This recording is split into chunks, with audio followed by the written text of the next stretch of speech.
ஆண்டு ஆகஸ்ட் மாதம் 15ஆம் தேதி இந்தியா மத அடிப்படையில் இரண்டாக பிரிக்கப்பட்டது. இந்தியாவில் அதுநாள் வரை இருந்து வந்த முஸ்லிம் மக்களுக்காக ஒரு சுதந்திர பாகிஸ்தானை முஸ்லிம் லீக் கட்சி கோரியதன் அடிப்படையில் இந்த தேச பிரிவினை உண்டானது. இதன் அடிப்படையில் முஸ்லிம்கள் பெரும்பான்மையாக உள்ள இந்தியாவின் வடமேற்கு எல்லைப்புற மாகாணம், சிந்து மாகாணம், மேற்கு பஞ்சாப் மற்றும் கிழக்கு வங்காளம் போன்ற பல பகுதிகள் பாகிஸ்தானுக்கு வழங்கப்பட்டன. அதே நேரத்தில் இந்துக்கள் பெரும்பான்மையாக உள்ள ஐக்கிய மாகாணம், பம்பாய் மாகாணம், மலபார், மெட்ராஸ் மாகாணம், மேற்கு வங்கம் போன்றவை இந்தியாவிற்கு வழங்கப்பட்டன. இந்தியாவுக்கு சுதந்திரம் அளித்த பிரிட்டிஷ்காரர்கள் நம் நாட்டை விட்டு வெளியேறும்போது இந்தியாவில் தங்கள் கீழ் ஏஜென்ட்டுகளாக வேலை பார்த்த சுதேச அரசுகளை அவர்கள் தங்கள் விருப்பம் போல இந்தியா அல்லது பாகிஸ்தானுடன் சேர்ந்து கொள்ளலாம் அல்லது அவர்கள் சுதந்திர அரசுகளாகவும் செயல்படலாம் என்பதை அனுமதித்தனர். அப்போது ஜம்மு காஷ்மீரின் மன்னர் ராஜா ஹரிசிங் மற்றும் ஹைதராபாத் நிஜாம் தவிர மற்ற சுதேச சமஸ்தானங்கள் அனைத்தும் இந்தியாவுடன் இணைந்தன. ஆனால் ஜம்மு காஷ்மீர் ராஜ்யம் மட்டும் இந்தியா அல்லது பாகிஸ்தான் நாடுகளுடன் இணையாது தனித்து செயல்பட முடிவெடுத்தது. இதனை பயன்படுத்திக் கொண்ட பாகிஸ்தான் ராணுவம் ஜம்மு காஷ்மீர் ராஜ்யத்தின் மேற்கு மற்றும் வடக்கு காஷ்மீர் பகுதிகளை ஆக்கிரமித்துக் கொண்டது. இதனால் ஜம்மு காஷ்மீர் மன்னர் ஹரிசிங் 1947 அக்டோபர் 26 இந்தியாவுடன் ஜம்மு காஷ்மீர் ராஜ்யத்தை இணைக்கும் ஜம்மு காஷ்மீர் இணைப்பு ஒப்பந்தத்தில் மன்னர் ஹரிசிங் மற்றும் இந்திய பிரதமர் ஜவஹர்லால் நேரு கையொப்பம் இட்டனர். இதன் மூலம் காஷ்மீர் இந்தியாவுடன் இணைக்கப்பட்டது. ஹரிசிங்கை போலவே ஹைதராபாத்தின் மிர் உஸ்மான் அலிகான் தனது சுதேச அரசை இந்தியாவுடன் சேர்ப்பதா அல்லது பாகிஸ்தானுடன் சேர்ப்பதா என்ற குழப்பத்தில் இருந்தார். பின்னர் இந்தியாவுடன் முழுமையாக இணையாமல் வெளியுறவு மற்றும் பாதுகாப்பு காரணங்களுக்காக மட்டும் இந்தியாவுடன் இணைவது மற்றும் உள் விவகாரங்கள் அனைத்தும் இந்தியாவின் தலையீடின்றி தாங்களே சுதந்திரமாக பார்த்துக் கொள்வது என்கிற ஒப்பந்தத்திற்கு கட்டுப்பட்டு கையெழுத்திட்டார். எனினும் இந்த ஒப்பந்தத்தை ஹைதராபாத் நிஜாம் மீறி பாகிஸ்தானுக்கு ரகசியமாக 15 மில்லியன் பவுண்டுகள் கடன் வழங்கினார். மேலும் ரஜாக்கர்ஸ் எனும் முஸ்லிம் நபர்களை அதிகம் கொண்ட ஒரு துணை இராணுவ படையை ஒப்பந்தத்தை மீறி நிறுவினார். நிஜாம்களின் ஆட்சியின் கீழ் ஆட்சியாளர்களால் இந்துக்கள் கொடூரமாக ஒடுக்கப்பட்டனர். அரசாங்க பதவிகளிலும் அரச இராணுவத்திலும் நியமிக்கப்பட்ட இந்துக்கள் அவர்களின் மதத்தின் காரணமாக தொடர்ந்து பாகுபாடு காட்டப்பட்டனர். ஹைதராபாத் மாகாண இராணுவத்தில் உள்ள 1765 அதிகாரிகளில் 1268 பேர் முஸ்லிம்கள், 421 பேர் இந்துக்கள் மற்றும் 121 பேர் கிறிஸ்தவர்கள், பார்சிகள் மற்றும் சீக்கியர்களாக இருந்தனர். இராணுவ அதிகாரிகளுக்கு மாதத்திற்கு 600 ரூபாய் முதல் 1200 ரூபாய் வரை ஊதியம் வழங்கப்பட்டது. அதிகாரிகளில் 59 பேர் முஸ்லிம்கள், 5 பேர் இந்துக்கள் மற்றும் 38 பேர் வேறு மதத்தினர்களாக இருந்தனர். நிஜாம் மற்றும் அவரது நில பிரபுக்கள் பெரும்பாலும் முஸ்லிம்களாக இருந்தனர்.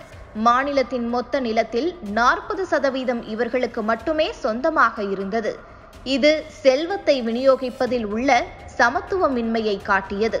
இந்துக்களுக்கு எதிரான இந்த பாகுபாடுகள் காரணமாக 1936ஆம் ஆண்டில் ஆரிய சமாஜம், இந்து மகாசபா மற்றும் ஹைதராபாத் மாநில மாநாட்டு அமைப்பினர் ஆகியோர் இணைந்து நிஜாம் மற்றும் அவரது பிரபுக்களை எதிர்த்து போராட்டம் நடத்தினர். ஹைதராபாத்தில் இந்து மக்களிடையே அதிகரித்து வரும் விழிப்புணர்வை கண்டு பயந்த நிஜாம் கான் போராட்டங்களை ஒடுக்க ரஜாக்கர்ஸ் என்ற துணை தனியார் இராணுவத்தை உருவாக்க உத்தரவிட்டார். தெலுங்கானா நகர்ப்புறங்களில் ரஜாக்கர்கள் இந்து மக்களுக்கு எதிராக அராஜகம் செய்தனர். இவர்களின் அராஜகத்தை எதிர்ப்பவர்களை சுட்டுக் கொன்றனர். ரஜாக்கர்கள் MIM-இன் ஆயுத பிரிவாக இருக்க வேண்டும். இது AIMIM என்ற பெயரில் இன்றைக்கு இருக்கும் அரசியல் கட்சி எனவும் கூறப்படுகிறது.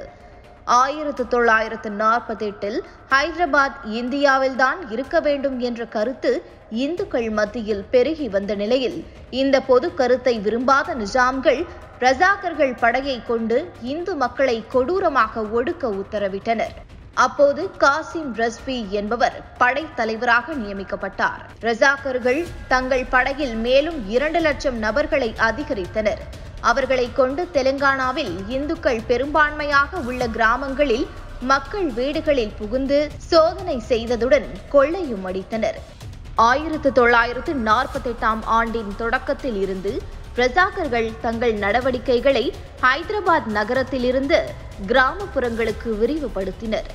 இந்துக்களை கொன்றனர், பெண்களை கடத்தி சென்றனர், வீடுகள் மற்றும் வயல்களை கொள்ளையடித்தனர் மற்றும் முஸ்லிம் அல்லாத சொத்துக்களை ஒரு பயங்கரவாத ஆட்சியின் கீழ் கொள்ளையடித்தனர் என வரலாற்றாசிரியர் பிராங்க் மொரேஸ் தனது நூலில் பதிவு செய்துள்ளார்.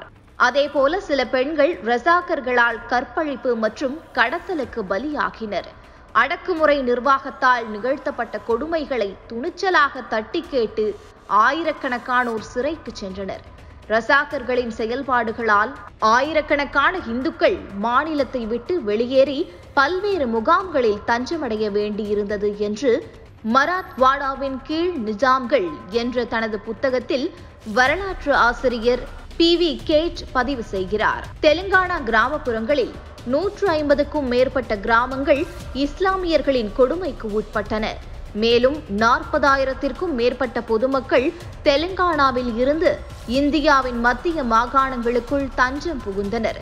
இந்த அகதிகள் மத்திய மாகாணங்கள் மற்றும் தெலுங்கானாவின் எல்லை பகுதிகளில் தங்கள் நிலத்தை மீட்பதற்காக அடிக்கடி கும்பலாக வந்து கொலைகார ரசாகர்களுக்கு பதிலடி கொடுத்தனர். ஹைதராபாத் நிஜாமால் கொடுமைப்படுத்தப்பட்ட இந்துக்கள் வெளியேறுகிறார்கள் என்ற விவரம் தெரிந்த பிறகும் இந்தியாவின் முதல் பிரதமர் ஜவஹர்லால் நேருவால் நிஜாம் சமஸ்தானத்தின் மீது எந்த தாக்குதலும் மேற்கொள்ள பயந்தார். மேற்கு மற்றும் கிழக்கு பாகிஸ்தானில் இருந்து இந்தியாவுக்கு பதிலடி கிடைக்கும் என பயந்த அவர் நிஜாம் மாகாணத்துக்குள் நுழைந்து அதை இணைக்கும் முடிவை எடுக்கவும் தயங்கினார். இந்நிலையில் சர்தார் வல்லபாய் பட்டேலின் வற்புறுத்தலின் பேரில் நேரு தயங்கி இந்திய ராணுவத்தை ஹைதராபாத்துக்கு அனுப்பி அதன் பிறகே அம்மாகாணத்தை இந்தியாவுடன் இணைக்கும் முயற்சிகளை எடுத்தார். 1948 செப்டம்பர் 13ஆம் தேதி அன்று இந்திய ராணுவம் ஹைதராபாத் மீது தாக்குதல் நடத்தியது. இந்த நடவடிக்கைக்கு ஆபரேஷன் போலோ என்று பெயரிடப்பட்டது. இந்திய ராணுவம் 5 நாள் போரில் ஹைதராபாத்தை நிஜாமிடம் இருந்து கைப்பற்றி இந்தியாவின் எல்லைக்குள் ஒருங்கிணைத்தது. ஹைதராபாத்தை மீட்ட இந்த ஆபரேஷன் போலோ நடவடிக்கைக்கு இந்திய ராணுவம் 35,000 வீரர்களை மட்டுமே அனுப்பியிருந்தது. என்றாலும் அது வெறும் 35 உயிரிழப்புகளை மட்டுமே சந்தித்தது. அதே சமயம் ஹைதராபாத் நிஜாம் படையினர் 2,20,000 வீரர்களை கொண்ட ராணுவமாக இருந்த போதிலும் அவர்கள் தரப்பில் 5,738 பேர் மாண்டனர். இந்திய ராணுவம் 5 நாட்களில் அபார வெற்றி பெற்று நிஜாம் மாகாணத்தை இணைத்தது.